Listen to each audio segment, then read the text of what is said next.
Hello, and welcome to the latest Insights Live Managing 5 Key Financial Risks to Retirement.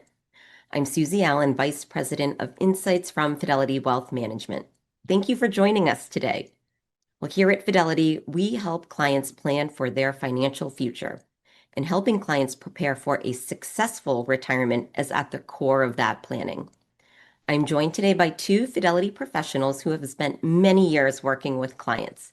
Christine Chase, a Vice President Financial Consultant in Massachusetts, and Jason Webb, a Regional Vice President Planning Solutions in Florida.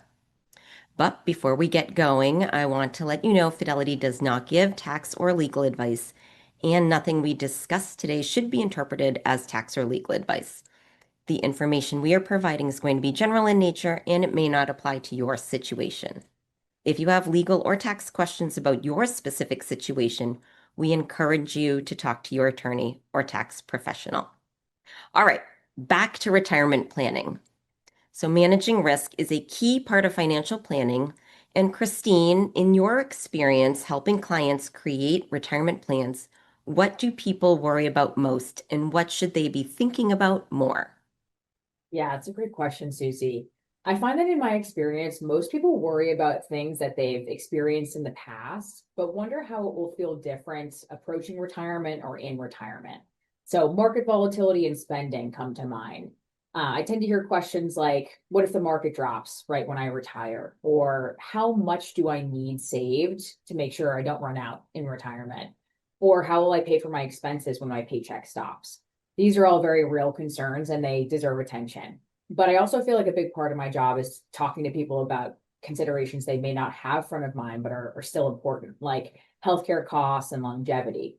Healthcare expenses often rise as we age, and they can create a significant and unpredictable drain on retirement income. On top of that, many people underestimate how long retirement might last.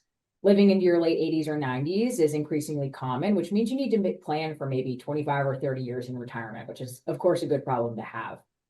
Good retirement planning balances all of this.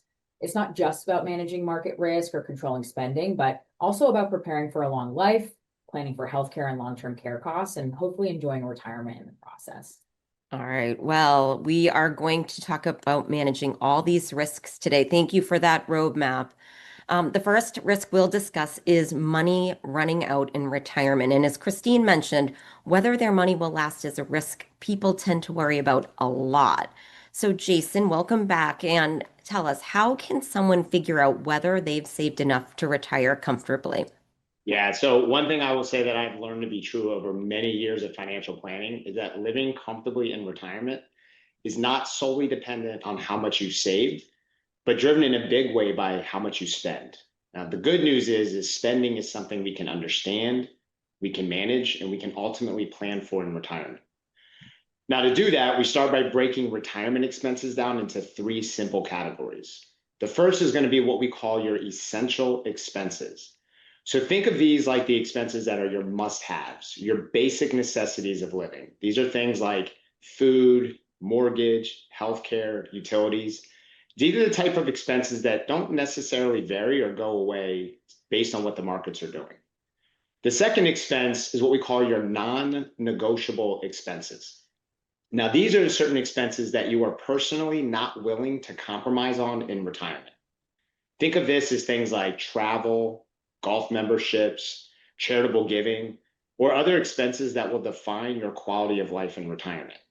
Now, these may not be necessities, but they are essential to your expected standard of living in retirement. And then the third is going to be what we call your discretionary expenses. So these are the flexible expenses. These are the ones that when adjustments need to be made, they can be. So think about things like dining out, online purchases, potential upgrades to things. Now, if the markets do go through some type of major market event or extended downturn, this is typically the category where adjustments are made. Now, through, again, many years of financial planning, some of the best conversations that I've had with clients are around the expenses.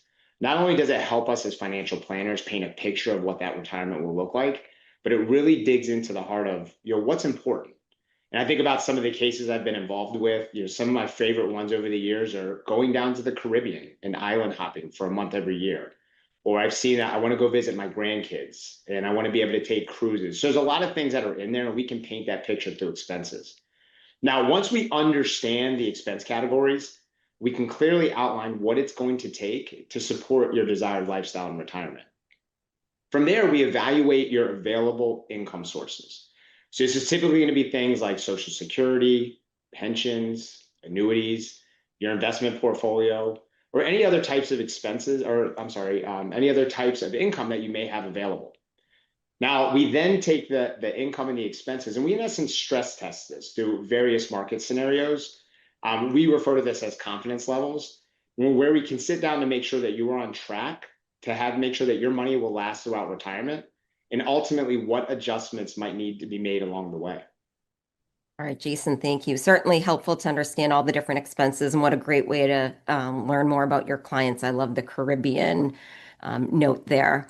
So, Christine, talk to us about how those expenses change over time. Yeah, so retirement expenses often do change over time and often don't follow a straight line. Early in retirement, many people experience what are often called the go-go years, where clients have a list of things that they're eager to do when they first retire, whether that's traveling, hobbies, or even a house project that they didn't have time for during their working years. Not only do they have the time to do it now, but they also want to do these types of things where they're healthy and active. As time goes on, some of that spending often tapers off during the slow go years. People are still active and enjoying retirement, but travel and discretionary spending may naturally decline. Later, retirees may enter the no-go years, where spending on travel and hobbies slows significantly. Some of my clients think that their expenses will go way down once they reach their 80s and 90s. And while those discretionary expenses may decrease, it's important to recognize that healthcare and long-term care costs often rise during that stage. So as a result, overall expenses don't necessarily drop as much as people might expect. And when you step back and look at that pattern, retirement spending often resembles a smile, higher at the beginning and the end with a spending valley in the middle. So understanding that can help us plan more accurately for cash flow and design retirement strategies that align with how expenses realistically evolve over time. Right, awesome. So go, slow go, no go. Let's put a pin in healthcare costs and long-term care also. So let's talk about a little bit more about this 4% rule that we hear about. A lot of us know it. It's a general guideline often discussed in retirement planning. So Jason, what's your view on this? Is there a one-size-fits-all withdrawal rate for retirement accounts? Yeah, I wouldn't say that there's a one size fits all. So withdrawal rates can depend on a number of factors, some that you can't control, like longevity, inflation, market returns, and some that you can influence as far as when you retire and ultimately how your portfolio is invested.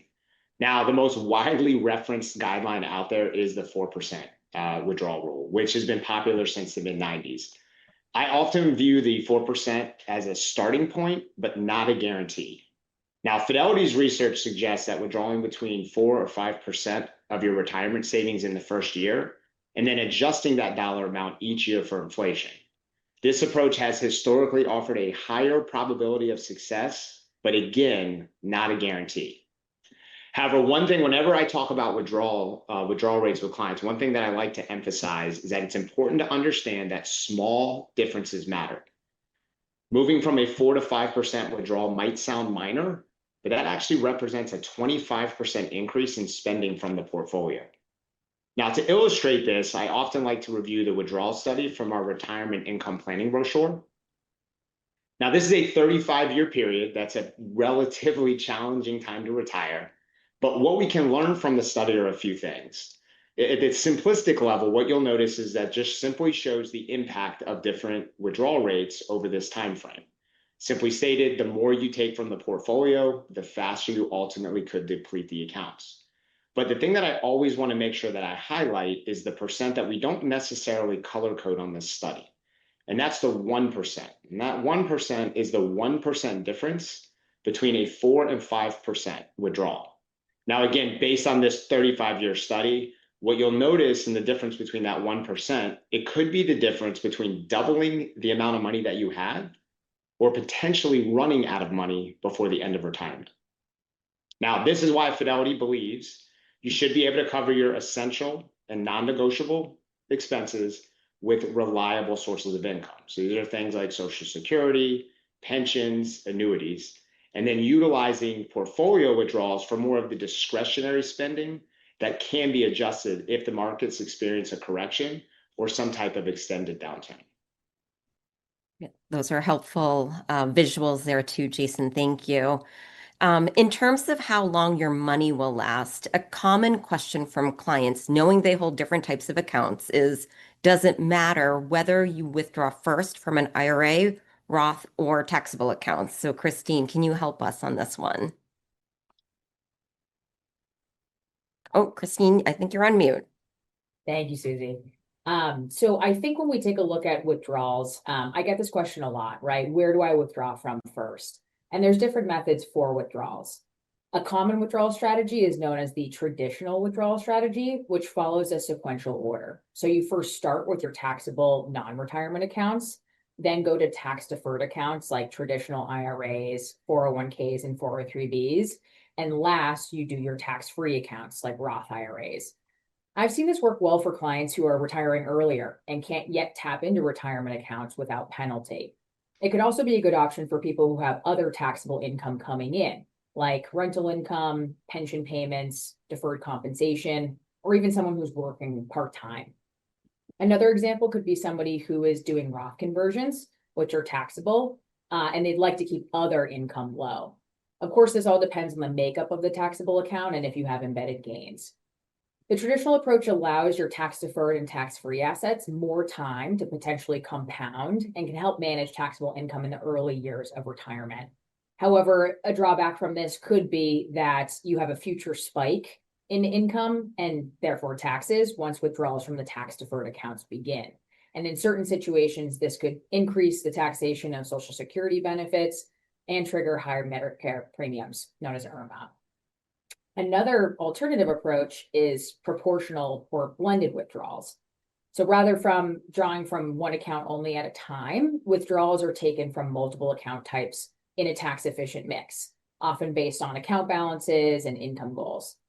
This type of strategy can smooth taxable income over time, stay within a targeted tax bracket, reduce the impact of Social Security taxation and IRMAA surcharges.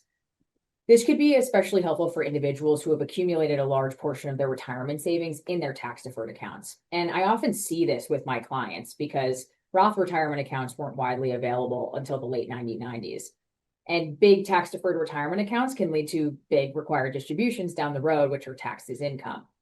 And in some of those cases, clients might benefit from accelerating withdrawals from the tax-deferred accounts earlier in retirement to help level out taxes over time and avoid being pushed into a really high marginal tax bracket later on. But ultimately, the most effective withdrawal strategy is highly personalized. It should be based on your account balances, your income needs, and long-term goals. So these decisions should really be evaluated holistically and in coordination with a qualified tax professional. Right, that's really great considerations. Thank you. Talking about long-term withdrawal plans leads us to our second risk, the effect of inflation, which we're feeling for sure right now. So, Jason, how do you factor that into spending plans? Yeah, well, first I would say inflation is an important consideration within retirement because it steadily erodes purchasing power over time. Again, referencing our retirement income planning brochure, you can see from the graph as we look at this, the impact that inflation can have over a longer period of time. So this is showing the 2, 3, and 4% withdrawal. I'll use the middle ground here, but just looking at that 3% inflation over this 25-year period, from a perspective of purchasing power, what this highlights is that it cuts the purchasing power in half. Now, to put this in real terms, I think about when I go to the grocery stores today. It costs me a lot more to get out of the grocery store than it did even just 5, 10 years ago. I also think about, I remember when gas was $1 a gallon. That is definitely not the world we live in now. So it does highlight real world inflation and things that we tend to see. Now, what I will say is inflation historically has averaged somewhere around 2 to 3%, but expenses such as healthcare tend to rise faster than average inflation. So for us, accounting for different inflation rates across spending categories, it helps us create a more accurate and durable plan. Now, there are certain things that you can do within the retirement plan to help hedge against inflation. A few things that we typically highlight with our clients, Number one is having growth-oriented assets. So it is important to maintain, once you're in retirement, to maintain the growth bucket or the growth portfolio. That ultimately helps us keep pace with the rising cost over time. The second is that we want to have a flexible spending strategy. So building flexibility into especially discretionary spending allows adjustments, especially during higher inflationary periods, which is something that we've actually seen over the last few years. And then the third one is limiting overexposure to cash. I want to emphasize overexposure. It's extremely important to have cash as part of a retirement plan. That absolutely plays a role. So I think about things like having an emergency fund for unexpected expenses or things that may arise. However, overexposure to cash is actually one of the fastest ways to lose out to inflation. So for us, as far as the way we'll incorporate this within our planning tools, is that we will combine the different inflation rates so that we can take an impact again as we stress test. Ultimately, we aim to ensure spending plans remain sustainable and aligned with our retirees' lifestyle, even as costs rise over time. Awesome. All right. Well, we've covered inflation. Let's talk about our third risk, which is market volatility. What if there's a bear market, Christine, just as you retire? Yeah, that's a great question, and I hear that concern a lot. This brings to mind sequence of returns risk, which is the concept that the order of market returns matters just as much as the average return. If markets decline early in retirement when you've just stopped earning a paycheck and start taking withdrawals, it can have an outsized impact on how long your money lasts. So we can take a look at an example of this. So we've got Susan and Robert here who work for the same number of years and save the same amount.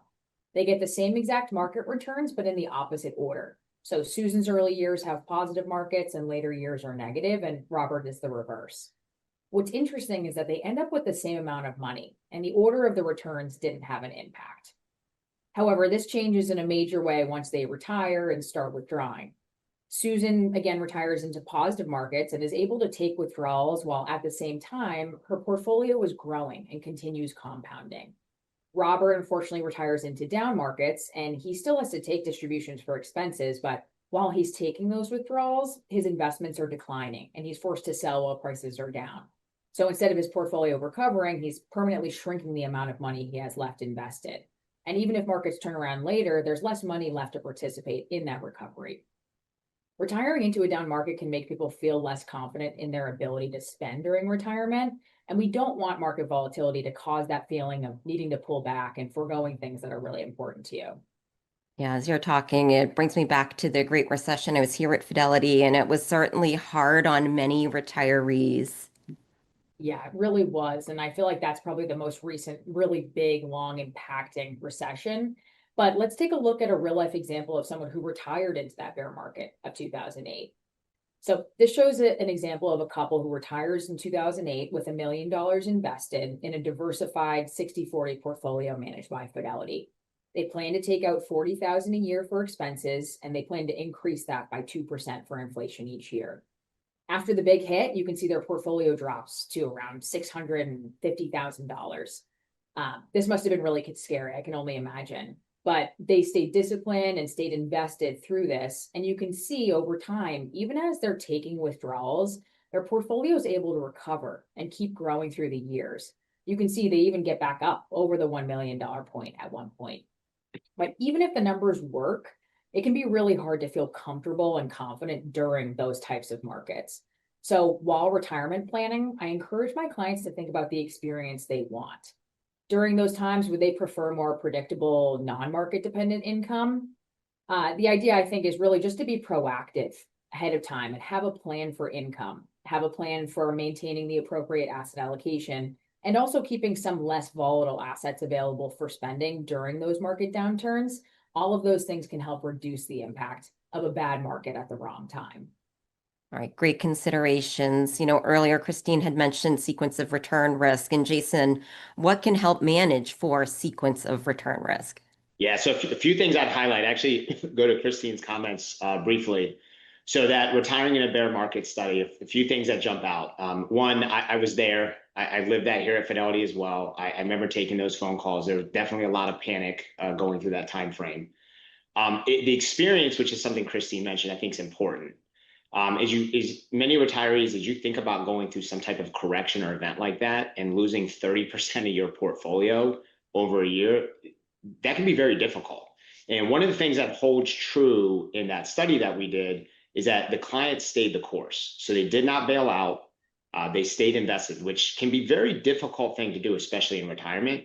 And the other thing, and this is what I think helps highlight sequence of returns, is we were very fortunate coming out of 2008 that we had some very good follow-on years where the markets were able to bounce back. Now, sequence of returns, this is a big one because that might not always be the case. And going through a couple years of negative returns can have a pretty big impact. You can be the best investor your whole life and simply retire at the wrong time.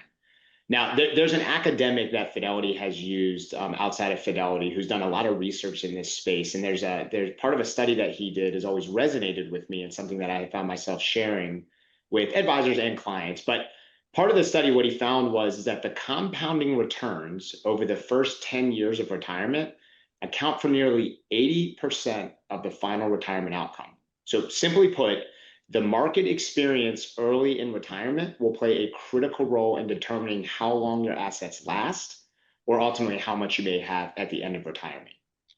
Now, an effective way to help manage sequence of returns risk is to incorporate guaranteed sources of income into the retirement plan. Guaranteed income streams such as Social Security, pensions, annuities provide a predictable cash flow regardless of market conditions. Because these income sources are not tied to market performance, they can help reduce withdrawal need from investment portfolios during market downturns, particularly in the early years of retirement when sequence of returns risk is the highest. Now, by covering the essential expenses with guaranteed income, retirees can also give their portfolios more time to recover from market volatility, which can help mitigate sequence of returns risk. All right, well, Jason, you mentioned guaranteed income. So I want to talk about annuities a bit. What do clients need to understand about annuity options and considerations? This is a big question, probably could be a session on its own. So to succinctly talk through this, the first thing I always want people to understand is that there are so many different types of annuities out there. I often use an analogy to help people understand. I often compare the word annuity to the word automobile. There are many different makes, models, features, and costs.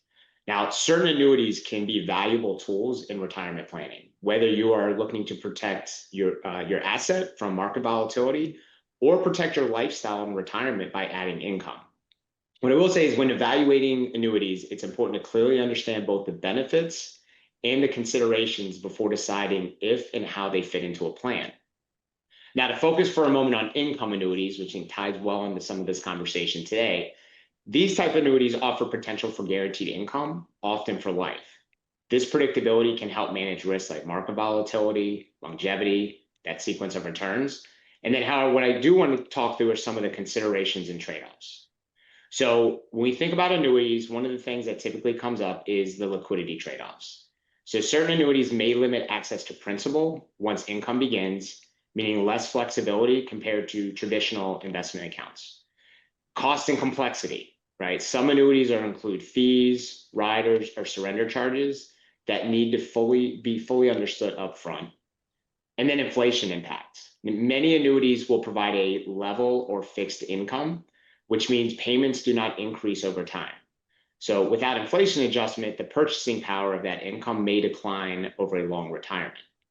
Now, that said, some annuities do offer COLAs or cost of living adjustments, or even provide market exposure to help with inflation. But these options will typically start with a lower payment. So it's a trade-off to understand, do I want to accept the lower payment early in retirement, going back to Christine's comments around during the go-go phase of retirement, or do I want to maximize that payment and then maybe get a little bit lower in the future or from a purchasing power perspective? I'll also highlight, and this comes up often, is you should understand the insurance carriers you work with. Since all guarantees are backed by the insurance carrier's claim paying ability, that's why at Fidelity, we focus on working with high quality, reputable insurance companies, which you will see reflected in Fidelity's insurance network. Ultimately, annuities work best when intentionally used as part of a broader retirement plan. And that when you're building that plan, it should really help cover three things. It should help provide guarantees, growth potential, and flexibility. All right, awesome, Jason. Thank you for covering off on protection. So let's, Christine, turn to growth. You know, retirement isn't a finish line for your portfolio. And we know being too conservative or too aggressive both come with risks. So how do you address that balance between taking too much investing risk in retirement and too little? Yeah, you're right, Susie. Being too aggressive can expose you to significant market volatility, which can impact both your account balance and your mental well-being. But on the other hand, being too conservative can mean you don't get enough growth to keep up with inflation. So the reality is that while we absolutely do want to protect against downside risk, especially in the short term, we also have to have a plan for the fact that retirement could again be 30 years or more. So funding that kind of time horizon requires some level of growth.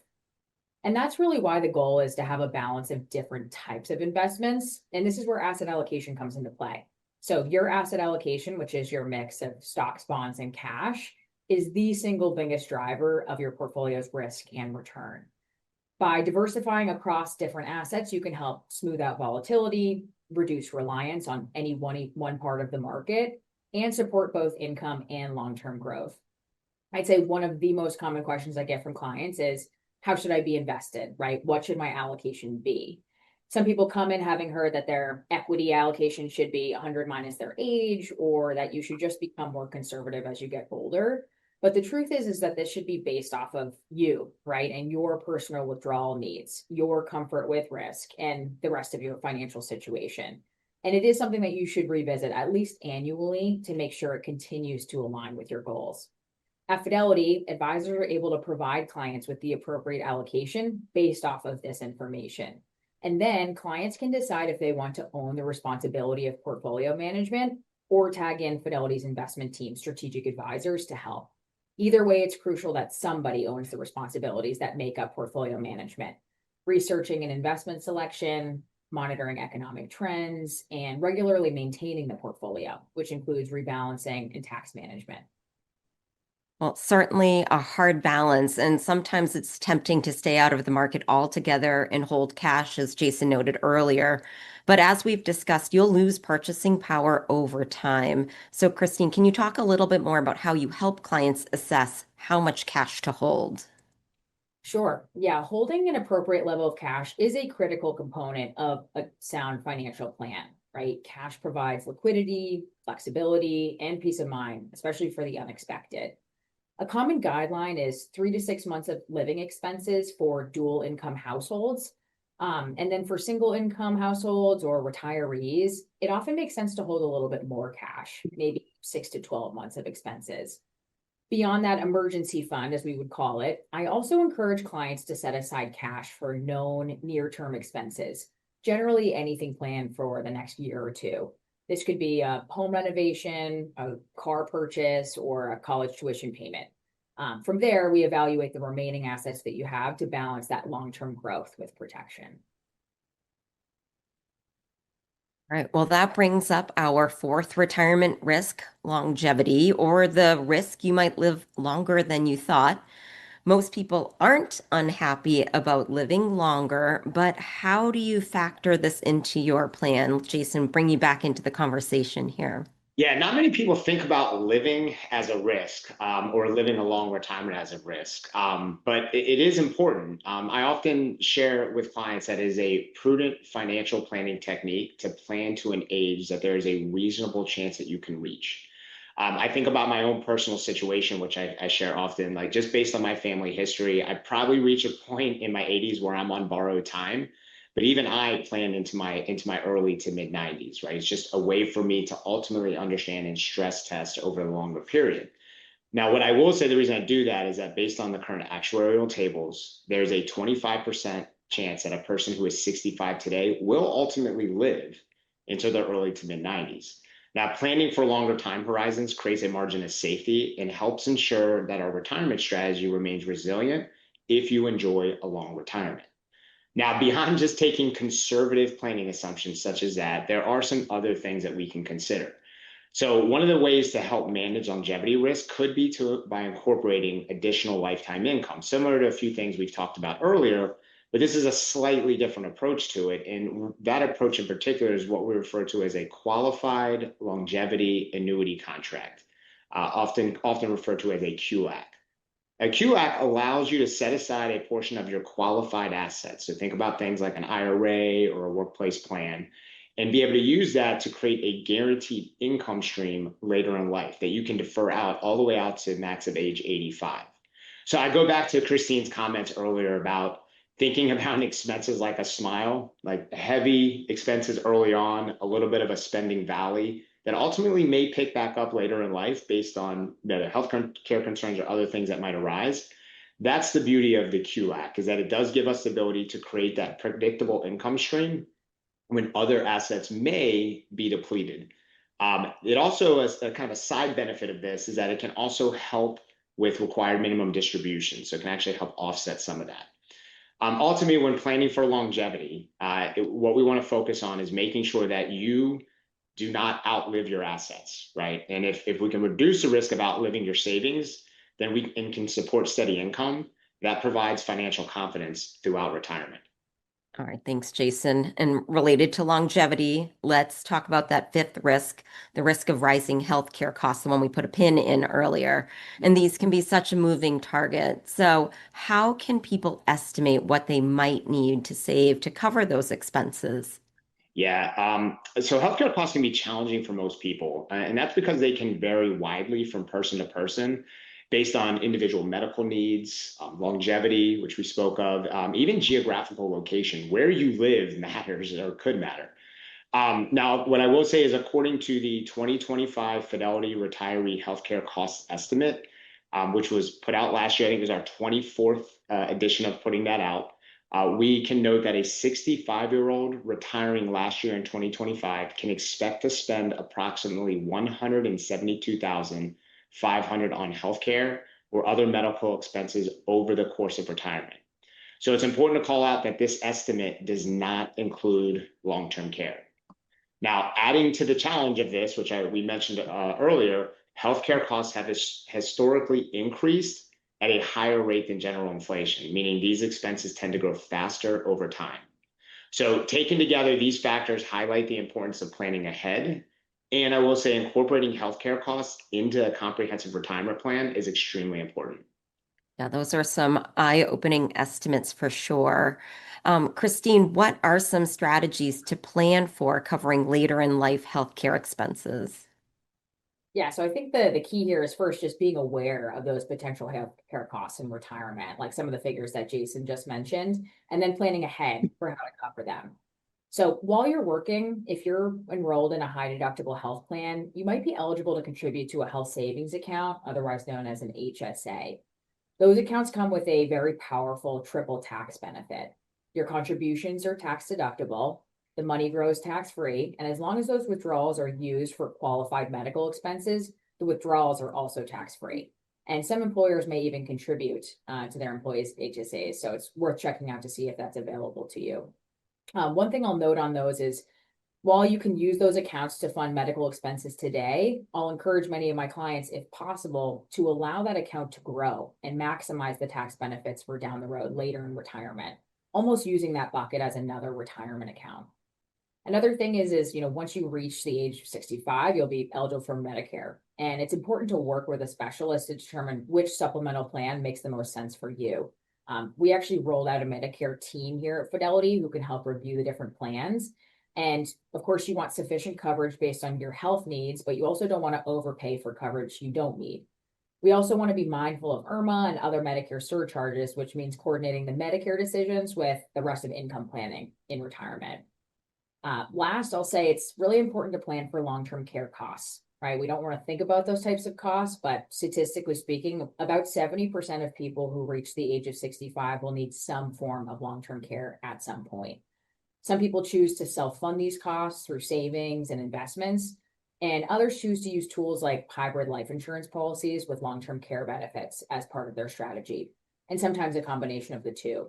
The right approach will depend on your overall financial picture and comfort level with risk. All right, thank you, Christine. One of the options for covering long-term care costs is long-term care insurance. Jason, would love for you to help us understand what the coverage process looks like and at what age should the process start? Yeah, so this is long-term care is actually something I'm very passionate about because I actually have personal family history with this, and I've seen the physical, the financial, and the emotional impact that this can have. What I will say is, in general, the younger you are when you start to explore long-term care, the better. It typically means the younger you are, it tends to be a little bit more cost effective. In my experience, what I tend to find is that many individuals start to explore long-term care insurance, usually in their 50s. At this stage, coverage is again often more affordable, and there's a lower likelihood of having some type of medical issue that could impact eligibility. Now, that said, long-term care planning can be appropriate either earlier or later in life, depending on personal circumstances. Now, when evaluating long-term care insurance in particular, there's really a few options available. So the first is what we refer to as traditional long-term care. Traditional long-term care were commonly used long-term care insurance policies that were out in the industry. They offer a high degree of personalization, allowing a person to choose a monthly payment, how long it lasts, or the elimination period, which is the time frame between the onset of a long-term care event and when you ultimately start to receive those benefits. What I will say is many insurance companies no longer offer this type of traditional long-term care policy, and those that do may raise the annual premiums after purchase. In fact, that's actually a big thing that we see often is people coming to us with traditional policies where they've been notified that they're going to raise the premium $3,000, $4,000, $5,000 for the year. The additional consideration with these types of policies is that they are often use it or lose it, which means that if you never have a long-term care event, that you don't receive any benefits. A secondary option that has gained much stronger popularity in the industry are what we refer to as hybrid long-term care policies. So these are policies that combine life insurance with long-term care benefits. Hybrid policies allow people to use a portion of their savings to create a larger pool of long-term care benefits that they can access to help pay for long-term care expenses should a situation arise. The good news about the hybrid, or I think this is what's helped with a lot of the popularity out there, is that if you never use the long-term care benefits, it actually turns into a life insurance policy that you can leave to your heirs. Now, these are also the types of policies that we offer here at Fidelity. Now, once we understand your preferences and your expectations, we can actually partner with our dedicated long-term care specialists here at Fidelity, where we can explore appropriate coverage options in detail. We could run a quote, and we can determine which solution best makes sense for your individual plan. All right, thanks, Jason. Appreciate that overview. Before we take some live questions from clients, I wanted to ask about a potential risk that isn't solely financial, but certainly relates to retirement satisfaction. And we hear this from clients in some of our communities, and that's the risk of becoming bored. So, in your experience, Christine, what can help retirees maintain that sense of purpose? Yeah, I do find that a lot of my clients are worried about becoming bored. What are they going to do with all that time? But I think the good news is many report back and say that they're busier than ever, but except with the stuff that they want to be doing. But before retirement, I encourage clients to think about what they'd like to do in retirement, right? Find ways to keep up social connections through friends and family or a part-time job or volunteering. Many people benefit from keeping a routine and committing to something that gives them purpose. On the financial side, the last thing I want is my clients sitting at home, fearful of spending and missing out on things, right? The goal for my clients is that they feel fully confident in their ability to live the retirement that they envisioned, whether that means traveling, spending time with the grandkids, or investing time and money into passions like golfing and gardening and pickleball. Many of our clients have spent much of their lives working really hard, saving, and putting their future first. And in my opinion, they've earned the right to enjoy this stage of life without constant worry. So I encourage them to meet with an advisor to help them build a plan that turns those years of discipline into lasting security so they can spend comfortably and say yes to what matters most and move forward with the confidence that their money will support them, not just today, but for the rest of their lives. Oh, I love that. And maybe combine some of those passions with those grandchildren too. All right. Well, as I mentioned at the beginning of our show, we're going to take some live viewer questions today. Our producers have pulled a selection from the hundreds that are coming in. So here we go. We have a question from David H. I would like to limit my withdrawals to 4% in retirement, but my RMDs are above that. So what should I do with the RMD money? Yeah, so I can start with that, and then Christine, if you want to come over top on that as well. So unfortunately, there's no true way around that the rules on having to take the RMD. There are a few things that can happen. I think Christine touched on things like Roth conversions earlier, which can definitely be something that we can look at.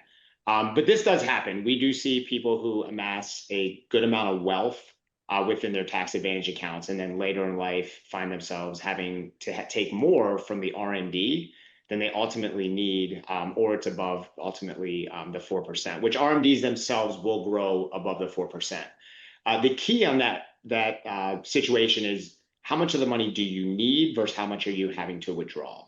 So we do have a lot of clients where they're taking excess from the RMD because of the regulations that they have to take out, which they really don't need. That really ultimately for advisors drives some pretty impactful conversations around legacy planning and what that ultimately might look like. And there are options that we can look like as far as just taking the required minimum distribution and reinvesting that, ideally, hopefully in a tax advantageous way. Or to pull back into, again, talking about the many different kinds of annuities, there are some additional annuities out there that do give us the ability, once you've taken the RMD, to invest it in a way that can drive some additional tax deferral. All right. That's awesome, Jason. Thank you. All right. And thank you for the question, David H. So we have one from Rory. Advantages taking Social Security benefits at age 62 versus retirement age of 67 or later at age 70. Yeah, I can pop in here, Jason, and again, feel free to add your input here. I would say taking Social Security early can provide some early flexibility, right? If you decide to retire early or need the funds. This can be helpful if you might have a health concern or longevity is uncertain. It also reduces the need to draw down from other investments, right? So that can sit and hopefully grow for longer. I think the trade-off for the earlier withdrawals on Social Security is that you have a permanent reduction of your benefits, right? That could be around 25, 30% lower than your full retirement age, and maybe even up to 40% lower than if you took it at 70. Now, when we think about full retirement age, which tends to be around 67 for people, it's kind of the balanced approach, right? You're receiving 100% of your benefit. There's no penalties for taking it early. It's kind of like a good middle ground. I'd say the trade-off is if you delayed it, you could potentially get a higher payment later on, which brings me to maybe taking it at 70. So this would be the latest that you would wait. This is going to be the maximum amount of guaranteed income you could get from Social Security. The benefits grow about 8% per year after that full retirement age until 70. So that could mean, some pretty meaningful increases. I think the benefit here is that you're locking in the larger base benefit. Right, you get those cost of living adjustments after that, but you're starting with the largest amount possible. And this allows you to have more income. And again, ideally those payments go for as long as you're alive, right? So you have longevity protection there and better survivor benefits potentially for your spouse. So the trade-off is you don't collect benefits as early, right? You're pushing them out, but could be meaningful increases in income otherwise. All right, awesome. And thank you, Rory. All right, we have a question from Millie. How does one plan for long-term care costs if LTC insurance is not available as an option due to age? Yeah, I'll take that one. I feel like that, Susie, that is a question that has come up on Yeah, these webinars in the past. yeah. We talked about healthcare and long-term care. So I think there's a few things. I think sitting down with a financial planner is where it's going to start. If one is, we have to evaluate the situation. Sometimes what people think are ineligible or don't qualify are surprised to find out that they might based on age. But we want to sit down. If they are maybe an underlying medical condition that has made them ineligible, or it is an age base that's made them ineligible, then really what we want to have a conversation around is honestly around the investment portfolio, certain things that we can do to set up, whether it's growing money more tax advantageously to help with the compounding effect. Sometimes it turns into setting certain assets aside for maybe longer term goals. And then the other thing I'll go back to, I mentioned earlier, which is that qualified longevity annuity contract. Now, I want to be clear that is by no means, that is not a long-term care policy. That is not any type of long-term care insurance. But what it ultimately can do is create, honestly, a pretty substantial cash flow later in life that can help offset potentially some of those costs that may arise. All right, awesome. Well, David, Rory, Millie, thank you for those questions. And I want to thank our panelists for such great insights on this important topic. So here are some key takeaways from our discussion. First, retirement success isn't about hitting a single magic number. It's about making sure your spending lines up with reliable income. Secondly, don't underestimate how long retirement may last or how inflation steadily eats away at purchasing power. Maintaining some growth is essential, even in retirement. Thirdly, poor returns early in retirement can have lasting effects, but covering essential expenses with predictable income can help by reducing reliance on portfolio withdrawals. Fourth, the 4% rule is a guideline, not a guarantee. Thoughtful, tax smart withdrawal strategies can help stretch retirement income further. And finally, healthcare and long-term care costs are significant and uncertain. It's critical to plan ahead, consider HSAs, Medicare strategies, and long-term care solutions. All right, with that, we hope you, our viewers, feel ready to take on retirement. Please join us for our next Insights Live webinar on generating income from your portfolio. And in the meantime, reach out to your Fidelity representative to have your specific questions answered. And lastly, for more timely market updates and insights on other financial planning topics, subscribe to Insights from Fidelity Wealth Management for exclusive invitations to future wealth management webinars and access to our weekly newsletter. Thanks again for joining us.